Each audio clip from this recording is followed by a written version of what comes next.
¿Cómo está, señor? ¿El mosquito pica? Muerde. No, puya, muerde. ¿Qué es el mosquito? Ahorita lo busco en Google.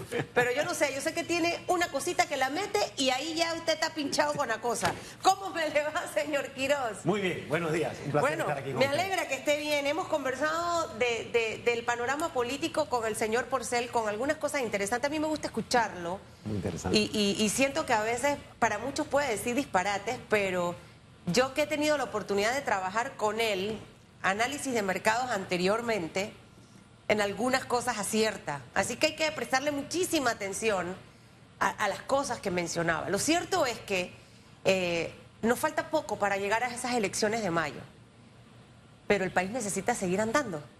Y en este momento hay muchas situaciones que están inconclusas, indefinidas.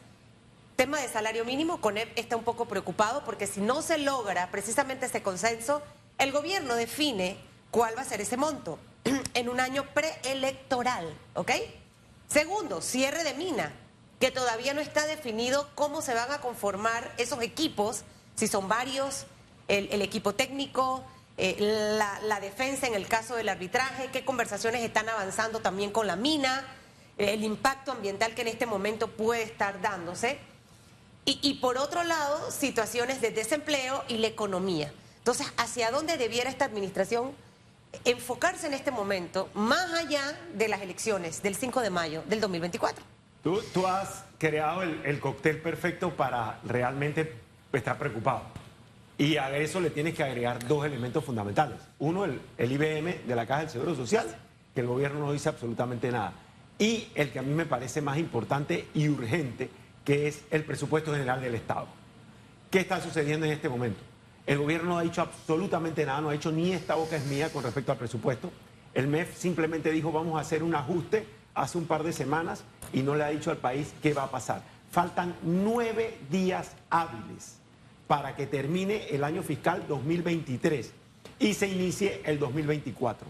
La Constitución establece que tendría que estar aprobado ya el presupuesto. Sin embargo, ¿qué te está demostrando? Que no aprendieron nada de la lección sobre el contrato ley minero y que pretenden hacer con el presupuesto exactamente lo mismo. O sea, llevarlo o no llevarlo a la Asamblea porque tienen que convocar a sesiones extraordinarias y de alguna manera sorprender, imponer y hacer que los diputados terminen votando sin leer. Porque, señores, el presupuesto no es cosa corta.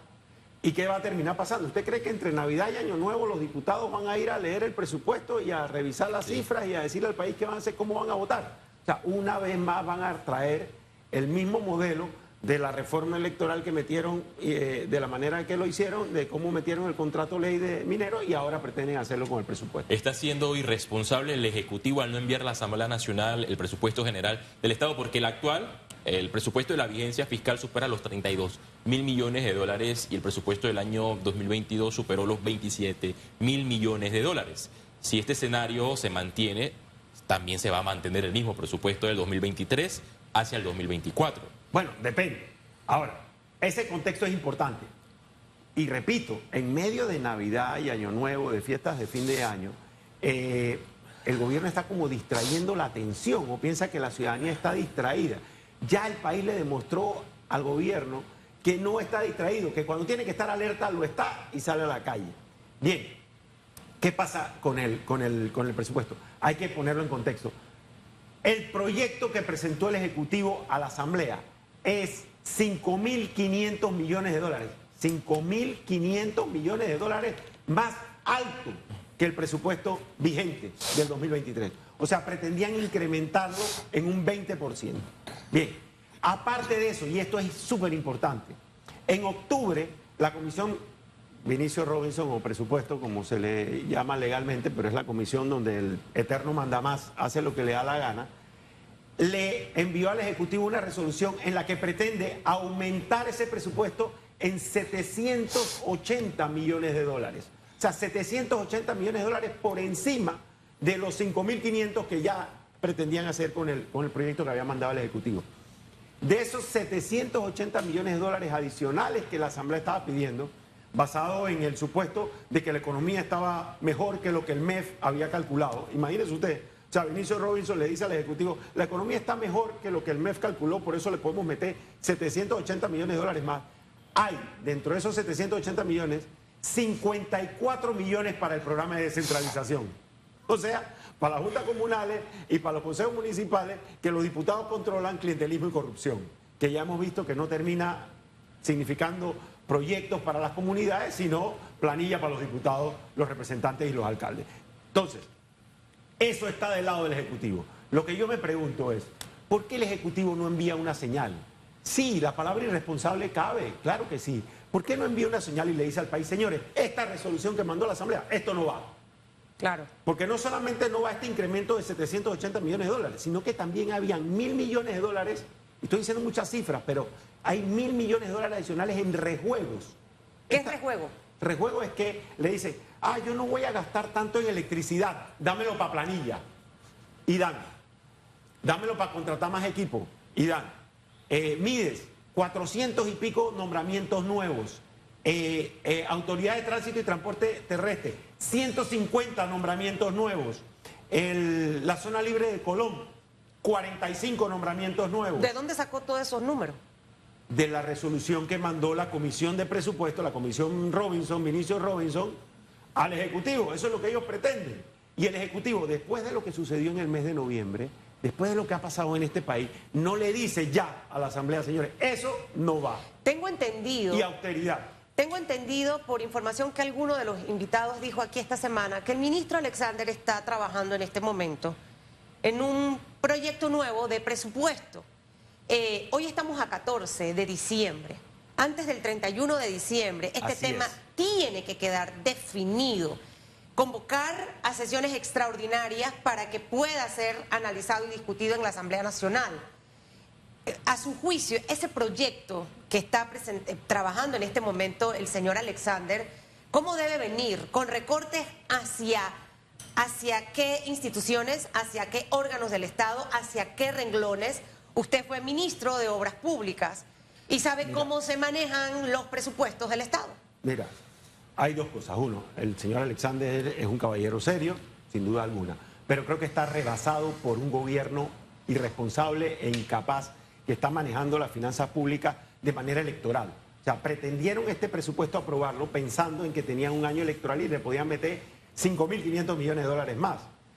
La realidad después de las protestas de octubre y noviembre es completamente distinta. Aquí no cabe otro mensaje que un mensaje de austeridad, de restricción, de contención y de reordenar las finanzas públicas.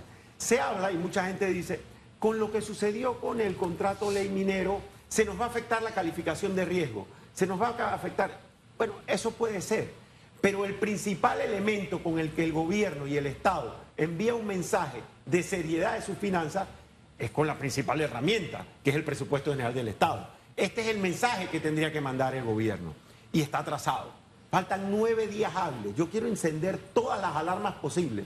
Mientras estamos empezando a pensar en la cena de Navidad, la gente nos pretende sorprender. ¿Qué pasaría si no hacemos nada en 9 días hábiles? Y segundo, ¿qué pasaría si no ocurre nada en 9 días hábiles? ¿Y hacia dónde usted cree deben ser esos recortes? Bien, lo segundo primero. La austeridad tiene que venir en que hagan valer lo que vienen diciéndonos desde la pandemia. En la pandemia salió el señor Cortizo y dijo, aquí vamos a realizar un plan de austeridad y salió con 10 medidas, me acuerdo que las publicaron en redes sociales, restricción de la planilla, ahorro de los gastos dentro de las funciones de choferes, combustible, etcétera, etcétera. Nada de eso se dio. Sin embargo, pretenden incrementar el presupuesto. Entonces, yo creo que la primera medida es una medida de austeridad profunda en la gestión pública, de establecer cuáles son los proyectos de inversión que realmente se están ejecutando y se están ejecutando bien. Instituciones o órganos a los que se debe hacer recorte del Estado. Y cuáles son esos otros gastos superfluos que tiene el gobierno que se puedan constreñir. Esa es la primera. La segunda es cuáles son los supuestos. Los supuestos están en la Constitución. No se conoce mucho uno de ellos porque se piensa que si no se aprueba el presupuesto entra a regir el del año anterior. La Constitución establece 2 supuestos. El primer supuesto es si la Asamblea rechaza el presupuesto. Si la Asamblea rechaza el presupuesto, entra a regir el presupuesto del año anterior. Pero si la Asamblea no aprueba, o sea, no lo vota, entra a regir el proyecto que mandó el órgano ejecutivo. Entonces, para mí aquí, y como esto no es muy conocido, aquí es donde podría estar la pirueta. Y yo simplemente lo denuncio. Si el Ejecutivo no convoca a sesiones extraordinarias a la Asamblea, se puede estar sirviendo con la cuchara grande y pretender que sea el proyecto de presupuesto el que entre en vigencia. O sea, el Ejecutivo mandaría reordenado el proyecto de presupuesto a la Asamblea. Del actual, del que tenemos este año vigente, 2023. No, el proyecto que tiene para el 2024. Si no pasa nada en 9 días, sí. Una de las opciones es que quede vigente el presupuesto actual. No, si no pasa nada, queda el proyecto. Es que es terrible. Espérese. Sí, exactamente. Dos supuestos, Susan, dos supuestos. El primero es que la Asamblea rechaza el presupuesto. El Ejecutivo lo envía y la Asamblea dice no estoy de acuerdo. Si no está de acuerdo, entra a regir el de la vigencia anterior, o sea, el del 23. Por eso. El otro supuesto es que no se vote. Si la Asamblea no vota el proyecto que el Ejecutivo envió, entra a regir el proyecto que el Ejecutivo envió. Y ahí serían o sea, ahí tenemos 3 escenarios. 2. No 3. 2. ¿Por qué 2? Dos supuestos. La Constitución dice, si la Asamblea lo rechaza, entra a regir el del año anterior. Exacto. Si la Asamblea no lo aprueba, o sea, no lo vota, entra a regir el proyecto que envió el Ejecutivo. ¿Y cómo puede votar la Asamblea ese proyecto? Solamente si el Ejecutivo la convoca a sesiones extraordinarias, porque estamos en el periodo... ¿Y si no la convoca? Si no la convoca, estaría haciendo una pirueta enorme, que es donde quiero prender todas las alarmas, porque sería el Ejecutivo sirviéndose con la cuchara grande. Pero no convoca, no vota y me quedo con el proyecto. Pero tenemos el dinero, el presupuesto para hacerle frente a ese proyecto de presupuesto que se presentó hace meses atrás. Ojo, esa realidad cambió luego del escenario de las elecciones, del escenario de la mina, claro. Y obviamente vamos a tener un déficit en este año y el 2024 producto del cierre de la mina. Entonces sería un presupuesto irreal, ¿o no? El proyecto que presentó el Ejecutivo a la Asamblea era ya escandalosamente alto ante la realidad que tenía el país. Después de lo sucedido en noviembre con las protestas por el contrato ley minero, se revela mucho más escandaloso porque hay una nueva realidad. Esa nueva realidad es la que el ministro del MEF dijo, vamos a hacer ajustes y esos ajustes van a tener que ser importantes o mayores, no sé cuál fue la palabra exacta que utilizó. Bueno, yo creo que ahí hay como una claridad de que esto no puede ser ni cerca de lo que fue el proyecto que envió el Ejecutivo a la Asamblea. Eso tendría que tener un componente de austeridad tal que sea el mensaje que el gobierno envíe al país y a los organismos internacionales diciendo hay un gobierno que entiende que hay una nueva realidad económica. Usted habla de un componente de austeridad, pero también la ley habla de que el Ejecutivo o este gobierno, en vista de que viene un gobierno entrante en julio del próximo año, debe ejecutar el 50% del presupuesto general del Estado para que el otro gobierno ejecute el resto de este presupuesto.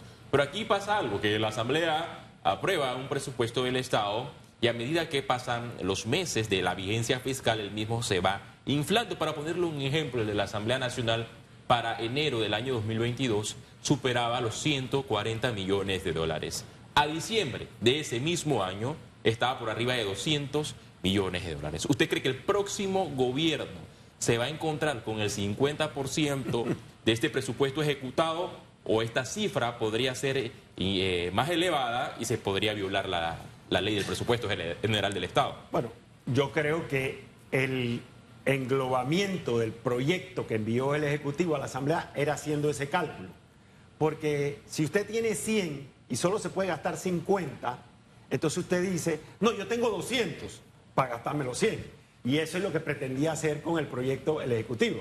Como sabe que solamente tiene los primeros 6 meses, porque la ley así lo establece para poder ejecutar el 50% del presupuesto, y es año electoral, pretendían hacer eso, gastarse la totalidad del presupuesto en los primeros 6 meses y que quien venga tenga una realidad presupuestaria muy, muy complicada. Además que el cierre del año fiscal que está haciendo a trompicones. O sea, la realidad es que va a ser muy, muy complicado el cierre de este año fiscal.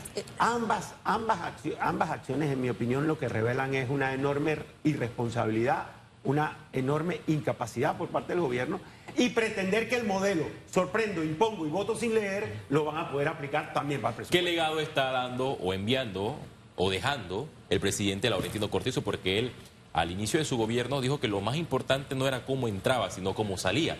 Y está saliendo con este escándalo del presupuesto general del Estado. Bueno, yo creo que el presidente Cortizo ha echado mano del silencio y como señal de su gobierno, o sea, de la ausencia. Es una ausencia total. Por ejemplo, en este tema del presupuesto, el presidente de la República no ha dicho, esta boca es mía. Eso no puede ser. Es la herramienta principal de administración pública, de la administración del Estado. Yo creo que es un legado muy, muy deplorable de irresponsabilidad, de incapacidad. No puedo ser más duro con las palabras que utilizo, porque realmente el país está en una situación muy, muy delicada. Mira todos los temas que aquí se han mencionado. O sea, este tema de la implementación del fallo de inconstitucionalidad también revela una ausencia total. Pretender que el ministro de Ambiente se puede mantener en su puesto, o sea, es una constante irrespeto hacia los ciudadanos, de no me importa, sí, de una actitud de yo puedo, repito, replicar el modelo, sorprendo, impongo y voto sin leer. Ese modelo ya demostró el pueblo panameño que no está dispuesto a aceptarlo. Ahora, este modelo, la política ha cambiado. Cuando tengo la oportunidad de conversar con figuras políticas, le digo, ya esto no es igual a cuando ganó las elecciones Martín Torrijos, Mireya Moscoso, Ernesto Pérez Valladares. Me quedaría hasta Ricardo Martinelli, porque siento que después de allí todo ha empezado a ajustarse. Y hoy en día, cuando ves los estudios de las redes sociales hacia dónde van para el 2024, las tendencias están en videos orgánicos no producidos. Y cuando yo veía recientemente una capacitación que recibí, decía, es lo mismo que está pasando en el escenario político. Ya la gente no quiere cosas producidas.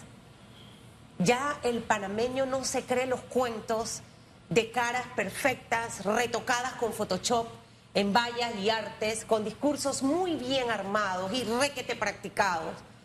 La gente está viendo lo sincero y lo auténtico del candidato, en todo el sentido de la palabra. Y la muestra está en que vimos a un pueblo salir a las calles, sin importar credos, partidos políticos, ni posición social. Esa próxima figura que va a reemplazar a Laurentino Cortizo a partir del 1 de julio de mayo 2024, va a recibir un tamal de problemas, señor Quiroga. Usted se salvó porque ya no es candidato a presidente, pero los 8 no la van a tener fácil. Entonces, y esto es tan delicado porque vamos a recibir esto y sería un gran defraude para la población encontrarse con un modelo ya desgastado y agotado. ¿Cómo debe ser ese modelo principalmente de estos candidatos? Y si usted ve la opción de que haya alianzas luego de febrero, de mayo del 2024, en miras a que el voto no se fragmente y quedemos con el peor. Yo creo que, y echando mano del tema que estamos hablando, esta es una oportunidad de oro. O sea, todos los candidatos debieran decir cuál es su posición con respecto a este tema del presupuesto. Porque si están aspirando a gobernar el país los 6 meses, a empezar a gobernar el país a partir del sexto mes del próximo año, el presupuesto es herramienta fundamental. Entonces, sí, y también estoy de acuerdo. Yo vería como que este gran resurgir de participación de los ciudadanos, o sea, donde el panameño agarró su bandera panameña y salió a la calle y dijo, aquí no hay apellido, partido, filiación de ningún tipo, para expresar su deseo de participación, tiene que ser escuchado por quienes pretenden representar a ese pueblo. Quienes pretenden representar a ese pueblo tienen que entender, uno, que no va a aceptar sorpresas, que no va a aceptar imposiciones, que no va a aceptar que le impongan las cosas sin explicación adecuada y que hoy en día cualquiera puede, con la red social, hacer cuestionamientos directamente a las autoridades. Y alianzas entre las figuras, tomando en referencia lo que explicaba el señor Porcel. con los escenarios de Ricardo Martinelli en la papeleta y sin Ricardo Martinelli en la papeleta, ¿no? Bueno, yo creo que es muy importante que el panameño tenga lo más claro posible el panorama de la manera más rápida. Todo el tema Martinelli y sus procesos judiciales debe resolverse lo antes posible para que en definitivas cuentas sepamos cómo va a quedar conformada la papeleta de votación. Lo segundo es las perniciosas reformas que se le han hecho al Código Electoral, que se ha ido convirtiendo como en un retazo, donde usted tiene, por ejemplo, y lo decías, candidatos inscritos en partidos políticos corriendo como independientes, donde usted tiene 2 años antes de las elecciones que salía a buscar firmas para poder ser candidato, donde usted ahora ya desde octubre se definieron las postulaciones y no pueden haber nuevas alianzas o composiciones. Entonces, legalmente no veo cómo se podría conformar una alianza, porque ya la ley electoral no lo permite. Ojo, no alianza. Hablo de me bajo. Claro. Porque veo que no tengo opción, no subí la loma a pesar de que hice esta estrategia y demás. Y el que tiene más opciones es Félix. Así que depongo mis intereses por el bien del país y pido el voto para Félix Antonio Chávez. Bueno, ¿Eso lo escucharemos o no? Esas cosas pueden pasar. Yo no me atrevo a hacer ningún pronóstico con respecto a eso. ¿Debería pasar? Sí, pero sí, exacto. Esa pregunta es buena. Yo sí creo. O sea, yo sí creo que la coyuntura que está viviendo el país es tan importante, es tan delicada. Estamos jugándonos el futuro de una manera tan relevante, con tantos temas complejos, que se necesita construir consensos. Y lo que la calle ha dicho, lo que los ciudadanos en las protestas han dicho, es eso. Estamos reclamando un país que esté al servicio de los ciudadanos, no al servicio de los políticos. Estamos reclamando un país que esté al servicio de quienes lo necesitan, no de los partidos, no de Vinicio Robinson, no de la descentralización que se ha convertido en beneficio de representantes, alcaldes y diputados, sino de los ciudadanos. Entonces yo sí creo que eso debiera pasar. Esa pregunta sí te la contesto categóricamente. El país debiera estar en capacidad, después de lo que hemos vivido, de obligar a su clase política a actuar pensando en los mejores intereses de Panamá y no en sus intereses particularísimos. Ahí es donde vamos a ver la verdadera humildad y el me importa de los candidatos. Porque cuando uno está empecinado que yo, pero no importa que tenga 7% de probabilidades, pero sigo insistiendo que yo, al final no está pensando primero en el país. Si realmente queremos sacarlo de esta crisis. Que le vaya muy bien, señor Quiroz. Bueno, feliz año, feliz Navidad. Que tenga un jueves fabuloso. Ya sabe, ahí tengo la foto, la publicaré ahora más tarde. El señor Porcel ya les dijo dónde venden el pantalón rosa al señor Quiroz y a Hugo Enrique Famanía, que todas las mañanas da su vuelta por aquí. O sea que van a poder ver en redes lo que no vieron. Eso sí, no, en mis redes esto es un alcance inigualable, usted ni sabe.